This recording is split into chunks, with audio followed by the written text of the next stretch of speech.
इमरान खान की बहन अलीमा खान हुई गिरफ्तार। सऊदी अरब और यूएई में जंग की नौबत। मोदी का संदेश लेकर ढाका पहुंचे जयशंकर। ईरान में विद्रोह खतरे में, खामनेई की सत्ता। भाई ही बना आसिम मुनीर की बेटी का दूल्हा। नमस्कार, मेरा नाम है शालिनी और आप देख रहे हैं द न्यूज़ 15। स्वागत है आपका हमारे खास प्रोग्राम दुनिया के हालचाल में। चलिए नजर डालते हैं इन बड़ी खबरों पर विस्तार से। पाकिस्तान में राजनीतिक हालात लगातार खराब होते नजर आ रहे हैं। इमरान खान से मिलने के लिए उनकी बहनें अडियाला जेल के बाहर धरना दे रही थी। इसी दौरान आधी रात के बाद पुलिस ने कार्रवाई की और इमरान खान की बहन अलीमा खान को गिरफ्तार कर लिया गया। ठंड के मौसम में धरने पर बैठे इमरान समर्थकों पर पानी की बौछार भी की गई, जिससे माहौल और तनावपूर्ण हो गया। असल में कोर्ट ने आदेश दिया है कि हर मंगलवार को इमरान खान से उनके करीबी मिल सकते हैं। इसी आदेश के तहत इमरान की बहनें जेल पहुंची थी, लेकिन जब उन्हें मिलने नहीं दिया गया तो उन्होंने बाहर धरना करना शुरू कर दिया। इसके बाद पुलिस ने सख्ती दिखाई और कार्रवाई की।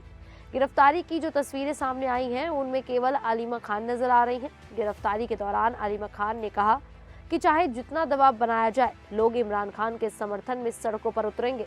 उन्होंने आरोप लगाया कि देश में कानून और न्याय व्यवस्था कमजोर हो चुकी है। इस दौरान पाकिस्तान पीटीआई के बड़े संख्या में समर्थक भी जेल के बाहर पहुंचे। उन्होंने आसिम मुनीर और शहबाज शरीफ के खिलाफ नारेबाजी की। समर्थकों का कहना है कि जैसे इमरान खान जेल में डटे हुए हैं, वैसे ही वे भी उनके परिवार के साथ बाहर डटे रहेंगे। तो वहीं अब अरब के दो बड़े और ताकतवर देश सऊदी अरब और संयुक्त अरब अमीरात के बीच अचानक तनाव बहुत बढ़ गया है। हालात ऐसे बन गए हैं कि दोनों देशों के बीच जंग जैसी स्थिति पैदा हो सकती है। सऊदी अरब ने यूएई को 24 घंटे का अल्टीमेटम दिया है। सऊदी अरब का आरोप है कि यूएई यमन के अलगाववादी गुटों को हथियार और पैसे दे रहा है। इसी वजह से सऊदी अरब ने यमन के बंदरगाही शहर मुकल्ला पर जोरदार हवाई हमला किया। सऊदी का कहना है कि ये गुट उसकी राष्ट्रीय सुरक्षा के लिए खतरा बन रहे हैं। सऊदी अरब ने साफ कहा है कि यूएई को 24 घंटे के अंदर यमन से अपने सैनिक और भाड़े के लड़ाके वापस बुलाने होंगे। साथ ही यमनी गुटों को हर तरह की मदद बंद करनी होगी। अगर ऐसा नहीं हुआ तो सऊदी कड़ा जवाब देगा। कुछ हफ्ते पहले यूएई समर्थित लड़ाकों ने सऊदी समर्थित गुटों पर हमला किया था, जिससे तनाव और बढ़ गया। यमन के हूती विद्रोही गुटों ने भी यूएई से रिश्ता तोड़ लिया है। कुल मिलाकर यमन को लेकर सऊदी और यूएई के बीच टकराव खतरनाक मोड़ पर पहुंच गया है। तो वहीं बांग्लादेश की पूर्व प्रधानमंत्री बेगम खालिदा जिया के निधन पर भारत ने गहरा दुख जताया है। इस मौके पर भारत के विदेश मंत्री डॉक्टर एस जयशंकर प्रधानमंत्री नरेंद्र मोदी का शोक संदेश लेकर बुधवार को ढाका पहुंचे। उन्होंने भारत सरकार और भारतीय जनता की ओर से बांग्लादेश के लोगों को संवेदनाएं दी और कहा कि भारत इस दुख की घड़ी में बांग्लादेश के साथ खड़ा है। एस जयशंकर ने खालिदा जिया के लोकतंत्र के लिए योगदान को याद किया और उनके लंबे राजनीतिक जीवन को सम्मान दिया। बांग्लादेश में भारत के उच्चायोग रियाज हमीदुल्लाह ने बताया कि प्रधानमंत्री मोदी का ये संदेश ढाका में औपचारिक रूप से सौंपा गया। बेगम खालिदा जिया का निधन मंगलवार को ढाका में लंबी बीमारी के बाद हुआ। वे 80 साल की थी।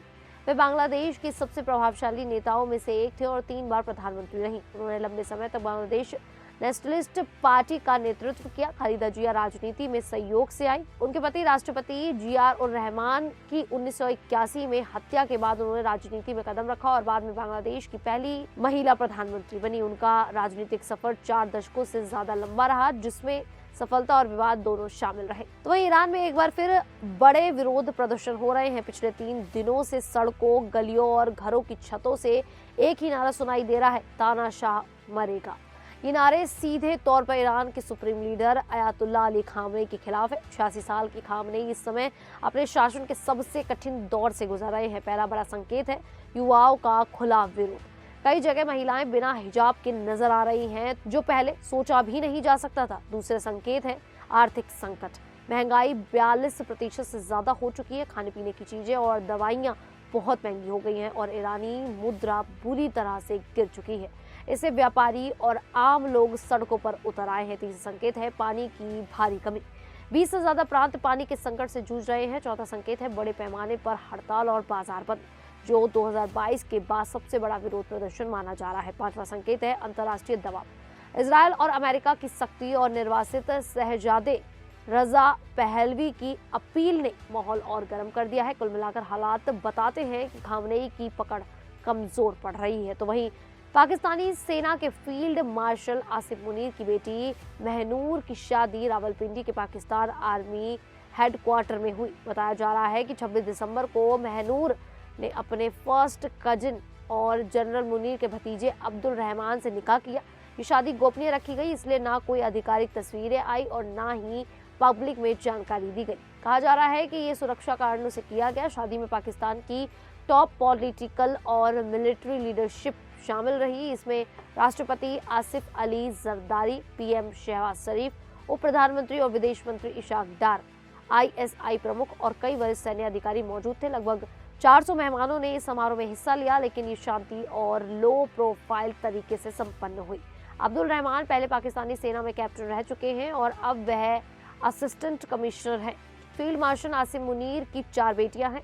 महनूर उनकी तीसरी बेटी है। रिपोर्ट्स में कहा गया है कि जनरल मुनीर की लीडरशिप में पाकिस्तान में धार्मिक कट्टरता बढ़ रही है और उनकी सेना की रणनीति सीमा सुरक्षा, नागरिक सुरक्षा और अंतर्राष्ट्रीय भरोसा बनाने में सफल नहीं हो रही है। खैर, आप सभी को ये जानकारी कैसी लगी, आप हमें कमेंट करके जरूर बताइएगा। अभी के लिए इतना ही, फिर हाजिर होंगे ऐसी ही देश और दुनिया जुड़ी बड़ी खबरों के साथ। तब तक के लिए देखते रहिए द न्यूज़ 15।